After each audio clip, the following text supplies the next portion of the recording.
Brian is no stranger to feeling invisible, but all of that changes through a simple act of kindness and a new friendship that is just a quick, and that's just a quick summary of the latest musical at the Children's Theater of Charlotte, The Invisible Boy. Joining me now, Adrian Thornburg, who plays the Invisible Boy, Brian, and Claire Hilton, who plays Madison, the most popular girl in school.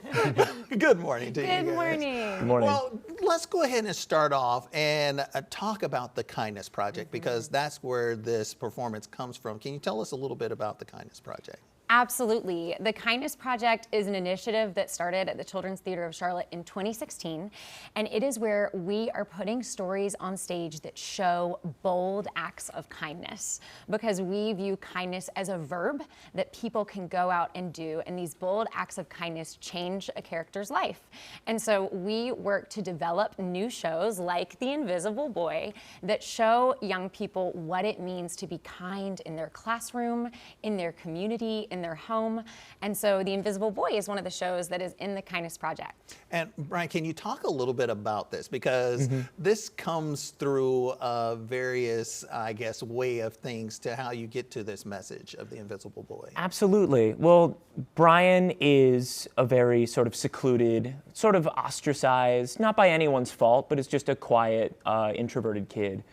And the way that he's able to break out of his shell is through a bold act of kindness. He reaches out to a prospective new friend who needs him, and through that connection, multiple lives are changed.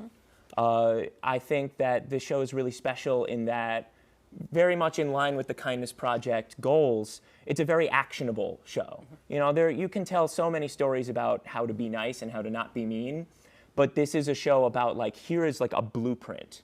Like, any child, and honestly any adult watching this show, can see the building blocks of how one can do a bold act of kindness. You know, what the characters do in this show, you can find any character in this show you can relate to. And everyone does something that puts themselves out of their comfort zone and is a positive impact on the people around them. Yeah, now I got to be out of my comfort zone because I called Adrian Brian. You play Brian. Please, Brian is my father.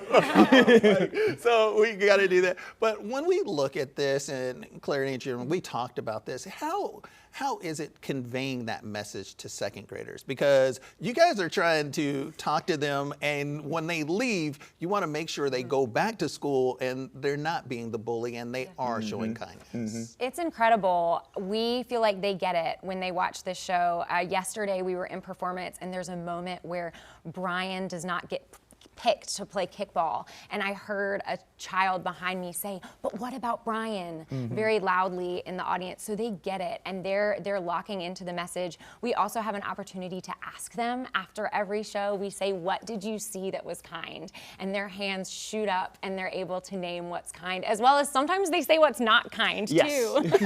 Because there are certain characters in the show that have to learn the lesson of kindness. And when we wrap up, as we wrap up, can you each just tell me, what is your favorite part about this? What do you get, doing this performance? Oh my goodness. I mean, I adore this show. I did this show in its first production back in 2019, and I've done a lot of work since then, both here in North Carolina and Chicago, but I've always said that this is the show that's meant the most to me. And I think it's just because deep down, a lot of us are Brian. I was Brian growing up. And being able to reach out both to kids who feel like Brian now and adults who felt like Brian then, and have them feel seen and feel the ways that they, not only that people can be kind to them, but the way that they can reach out and be kind to others. Really special. I think my favorite thing, along with just the incredible message, is the music. The composer Josh Chatora and the playwright Chris Parks have created beautiful songs that the students are starting to sing along to Right. They're as catching well. the patterns. Yes. And so just to get to make that joyful noise every morning to a room full of students, it's the best. That is so awesome. Let's go ahead and show people how they can still go see it. There it is, every weekend until November 2nd at the Wells Fargo Playhouse. Of course, tickets are at CTC or ctcharlotte.org, and we're going to put that on our website, link it so everybody can go check out The Invisible Boy, Adrian Thornburg, and Claire Hilton. Thank you guys for joining us today. Queen City News Plus. Just search Queen City News on your smart TV's app store.